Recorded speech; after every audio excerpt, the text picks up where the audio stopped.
연표 중심 써머리 만점 한국사, 이번에는 백제 전성기 편에 대해서 공부해 보도록 하겠습니다.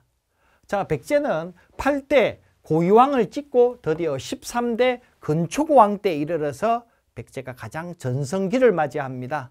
먼저 영토를 저 남쪽 끝까지, 남쪽이라고 하면 호남 저 밑에 있는 전라남도 바닷가까지가 이제 마한의 영토를 다 집어먹고 백제가 되었다라는 겁니다. 즉 백제 정복왕, 고구려의 광개토 같은 분이 누구냐? 건초고왕입니다.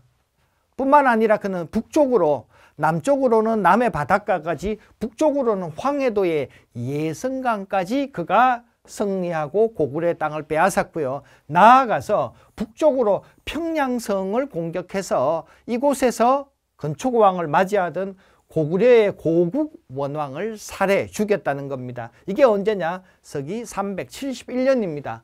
여러분들이 시험장에 가셔서 가장 어려워하는 한국사 문제는 대체로 연도를 아는 것을 어렵다고 하죠. 이렇게 4개를 툭 던져두고 다음 4가지 사건의 순서를 바로 잡으시오. 가나다라 이렇게 나오거나, 혹은 다음 가와 나 사이에 들어갈 사건을 보기 1, 2, 3, 4에 고르세요. 그러면 사건 3개를 알아야 되죠.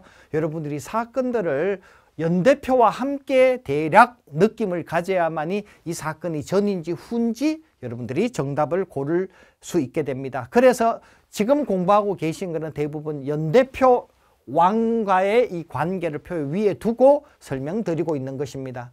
건초고왕은 아버지와 아들의 부자 상속제를 확립했다라는 것도 여러분들이 기억하셔야 합니다. 연두세금으로 빈출 곧 3등급에 해당하는 여러분 시험 점수 85점 이상을 받을 수 있는 키워드입니다.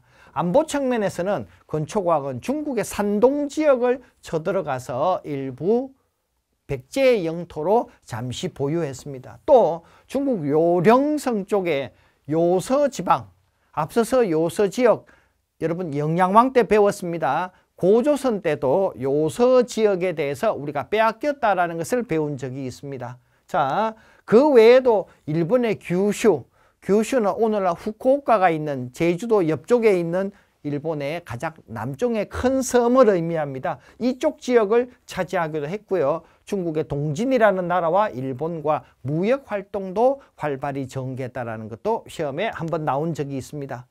이번에는 그의 손자인 침유왕입니다. 15대 침유왕은 고구려의 소수림 왕처럼 불교를 백제에 수용했다는 겁니다. 연도 꼭 기억해야 합니다. 384년인데요. 고구려랑 비교하면 누가 앞설까요?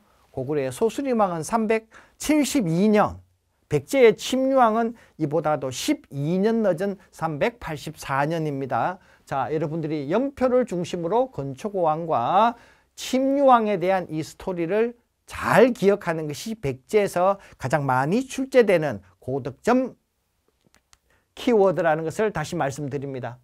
자, 나아가서 비유왕 때 신라와 함께 나제 동맹을 맺습니다. 이유가 뭐냐면요, 건초고왕과 앞에 보셨던 침유왕 다음에 저 북쪽에서는 장수왕이 등장합니다. 장수왕은 남쪽으로 침공하려고 할 때입니다. 그래서 바로 이 비유왕은 북쪽의 장수왕을 머리에 이고서 백제의 왕 눌지와 함께 비유왕, 눌지왕이 백제와 신라의 나제 동맹을 맺었다. 433년이라는 거 기억해야 하죠.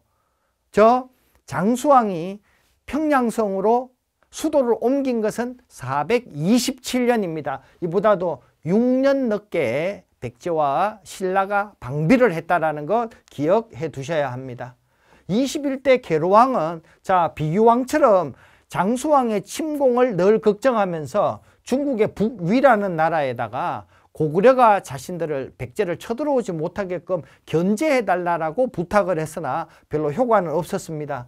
자, 북쪽의 장수왕은 오히려 성려도림이라는 사람을 파견해서 계로왕이 바둑을 좋아한다는 걸 알고 거기에 빠져들게 했다가 방심한 틈에 결국 서울 송파에 있는 한성을 공격해와서 함락시키고 당시 백제왕 계로왕을 살해했습니다. 자, 이 백제왕의 계로왕의 사례는 371년 고구려 고국 원왕의 죽음을 장수왕이 복수한 그런 결과가 된다는 거 앞서 설명드린 바와 같습니다. 자, 이 페이지 연도표에서는 비유왕이 장수왕을 막기 위해서 신라와 동맹을 맺었다라는 이 포인트와 계로왕이 결국은 장수왕의 공격을 받아서 한성을 빼앗기고 그가 죽게 되었으며 그 결과 수도를 공주로 천도하는 그 계기가 되었다는 것을 여러분들이 기억하셔야겠습니다. 문제 만나보겠습니다. 건초고왕은 남쪽으로 전라도 영산강 일대 남해안까지 확보하고 정복한 나라. 자, 건초고왕이 어떤 나라를 정복했죠? 남쪽에 있던 두 글자의 삼한 중에서 전라도에 있던 마한이라고 하는 이 지역을 다 통일했다. 드디어 백제가 저 경기도부터 아래 전라도까지 하나로 통합되었다라는 얘기가 되겠습니다. 자, 지도로 볼까요? 고구려가 있고 신라가 있는데요. 백제가 경기도와 충청도에 있으면서 고이왕 때 충청남도까지 왔는데 건초고왕 때 마한 전라도까지 다 차지했다라는 게 포인트가 되겠습니다. 두 번째로 고구려의 남진 정책에 맞서서 433년 백제의 비유왕이 신라와 무엇을 처음 결성했죠? 네, 신라의 나, 백제의 제, 나제 동맹을 처음으로 결성했다.